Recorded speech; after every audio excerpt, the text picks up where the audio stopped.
Hello, thank you for the invitation to speak on the University of the West Indies Mona Library and an opportunity to engage on preparing for bicentennial commemorations by the 2030s. I am Bernadette Worrell Johnson, librarian in charge of the West Indies and Special Collections of the University of the West Indies Mona Library. I am accompanied by Mr. Dunstan Newman, head of the Preservation and Conservation Department here at the Mona Library. The University of the West Indies was formed at Mona in Kingston, Jamaica in 1948. Along with the campus at Mona, there are other campuses at St. Augustine in Trinidad and Tobago, which was formed in 1960, Hayville in Barbados, which was formed in 1963, the Open Campus, now Global Campus, which was virtually established in 2007, and Five Islands campus in Antigua, which was established in 2019. The Mona Library was established in 1948 along with the university campus and presently has 5 physical branches within the network. The main science and engineering branch, law branch, medical branch, and the Western Jamaica campus. There are almost 200,000 physical volumes of print resources accompanied by a growing digital collection. The West Indies and Special Collections is the Mona Library's premier collection with the largest concentration of English-speaking content in the university, with several unique collections supporting teaching and facilitating expanded research in West Indiana. These materials include manuscripts, personal papers and special collections, material on microfilm or microform, and maps, rare books, digital collections, and other special audiovisual collections. Special collections in the Caribbean, whether for galleries, libraries, archives, museums, or other cultural institutions, is one of constant work needing to justify its presence within the spaces they occupy. Regardless of this, they are all very critical to the preservation and promotion of Caribbean histories and heritage. As repositories of knowledge, facilitators of access, and the space to stimulate deeper analysis, special collections have been critical to addressing historical injustices. The Mona Library in particular, with its unique composition of newspapers on microfilm from the 18th century to the present, and manuscript holdings of diaries, deeds, etc. from the 1700s, gives an opportunity to discuss unique cultural nuances, investigate linguistic theories, genealogy, and social development, and just support the historical diversity of the Caribbean through these collections.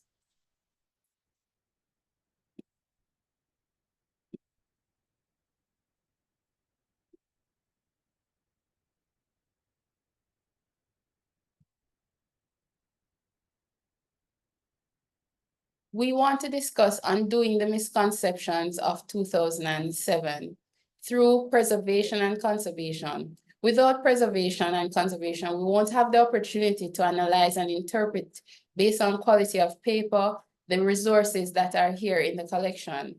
Issues related to the preservation and conservation of material in the Caribbean have also posed several challenges considering climate, humidity, and environmental factors. We need to address strategies for preserving and conservation based on the challenges that we have listed. We need to also consider the repatriation of material. Material repatriated across the world and across heritage repositories need good preservation and conservation programs, including digital preservation, to ensure that what is present is kept for posterity. We need to also consider refiguring the library. We want to ensure that in discussing recasting the library, it is not only a space where information is discovered or analyzed, but also a space crucial to the development of policy relating to matters of society and discussions around the same material held, as well as a space to experiment with new ideas and existing norms. So strategies for addressing this misconception include training and capacity building initiatives, promoting the collection through the Preservation Awareness Week symposium that is held by the Mona Library, linking aspects of the collection with curricula, reinventing how scholars can view or collaborate with cultural workers or librarians, and to use said resources and incorporate these with digital humanities techniques for better access.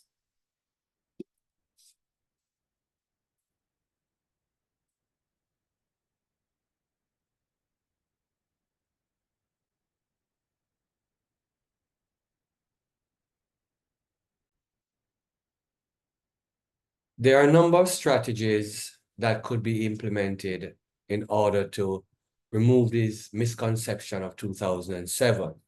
Some would include promotion to ensure citizens where these materials are created are led to the resources to a reinvention and reanalysis of the material. Reintroduce some of these subjects into the curricula. They could be also incorporated into the space of where these collections originated in parts of Jamaica and in the Caribbean. There could also be exhibitions at the local level in high schools, basic school, to highlight the importance of the reinvention and reinterpretation. Symposium of a different aspect by creating what was the old interpretation to a new interpretation of the various aspects of the collection, whether in print, digital, or in other form of media. In order to have this done, we require funding, resources, support, a buying policy from policymakers, and a reorientation of our entire cultural system. From the university, it would mean then that we would somehow influence the curriculum designers and implementers, faculty, and also in our outreach programs. Resource allocation is very important. Adequate funding and resources need to be allocated. The government, NGO, GLAM's director, to ensure adequate funding are allowed to maintain for the collection and repatriation of historical documents.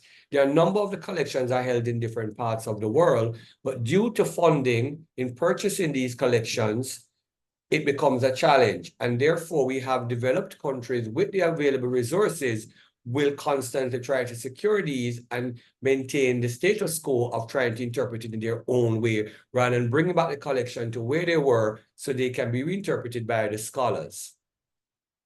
Funding for preservation, conservation, including digital preservation, is important. And while there is a buzz and a continuing effort to digitize, without digital preservation, we'll not allow to have access of the material. Funding for preservation of the physical items is extremely important. As we live in the tropics, we have termites, we are prone to hurricane, floods, we're also prone to the mishandling of these items. And many of them are already in deplorable conditions. And in order to keep them for posterity, we would want to ensure that adequate funding is there for preservation, conservation, digitization, not including that, but also to have the available labs as well as the persons to be trained and to be properly compensated. We'd also want to build and house these collections in modern, purpose-built facilities with temperature control. Capacity building is also very important. And when we talk about capacity building, we're talking to ensure that we have an infrastructure in place, as well as to ensure that persons who work with these collections are properly paid, as well as properly trained.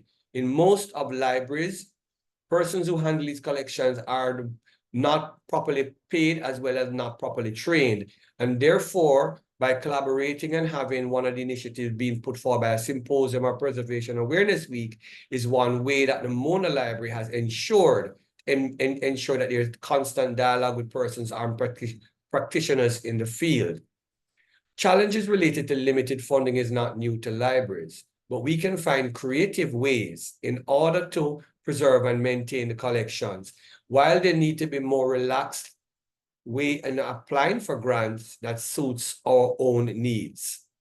The impact of the economic factors, government policies, and competing interest on funding for cultural institutions in the Caribbean is also very important and need to be borne in mind when it comes to getting this on the agenda in Parliament and also having line items in the budget.